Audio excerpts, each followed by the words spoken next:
Good afternoon. In the past 3 weeks, there has been a dangerous effort underway in Jerusalem during Ramadan.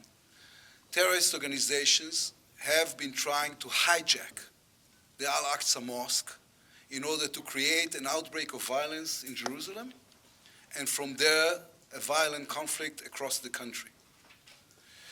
Hamas and Islamic Jihad extremists burst into Al-Aqsa Mosque in the early mornings again and again. They brought weapons into the mosque. They threw rocks and explosives from within it and used it as a base to incite violent riots.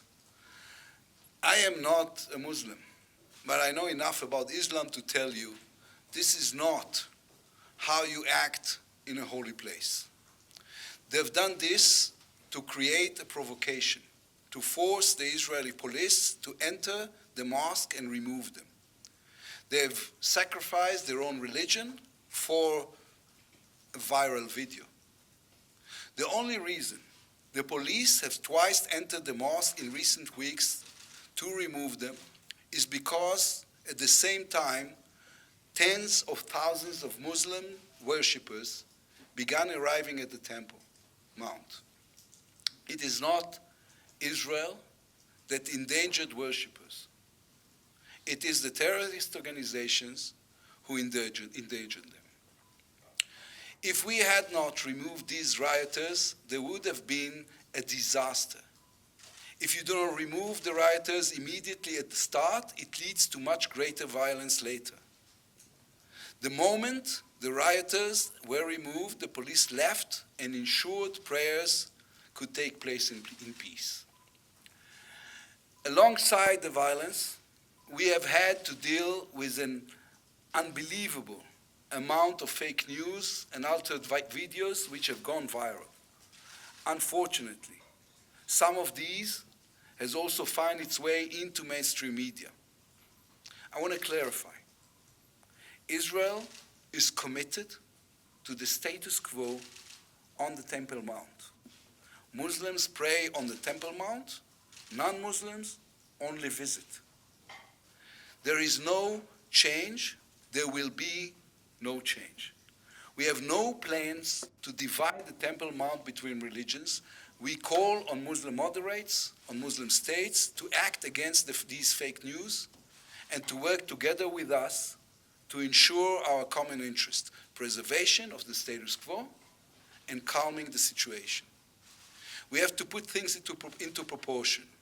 What has happened on the Temple Mount is that there's been 200 or 300 extremists who Hamas and the Islamic Jihad sent to incite riots, and on the other hand, just yesterday, 95,000 worshippers came to the Temple Mount to hold a holy ceremony and to hold it in peace. During Ramadan, Israel ensured that hundreds of thousands of Muslims could go to the Temple Mount and pray at Al-Aqsa. Despite provocations by terrorist organizations, despite attempts to stoke violence. We have done and continue to do everything to enable peaceful prayer. In fact, the only disruption to prayers yesterday was a Hamas rally which took place on the Temple Mount. Hamas terrorists stood there and openly called for the murder of Jews. That is Hamas's prayer, an anti-Semitic call for the slaughter of innocents. Yesterday, the Holy Fire ceremony was held in Jerusalem by the Christian Orthodox communities in the city.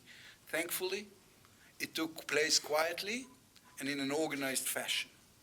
This is a chance to wish our Christian friends a happy Easter and our Muslim friends a Ramadan Kareem. Throughout this period, Israel has made substantial efforts to stop Jewish extremists and Jewish extremist elements as well. The security services ensured no provocations were carried out. We are a strong sovereign state, and strong sovereign states can act in a way that is responsible and measured.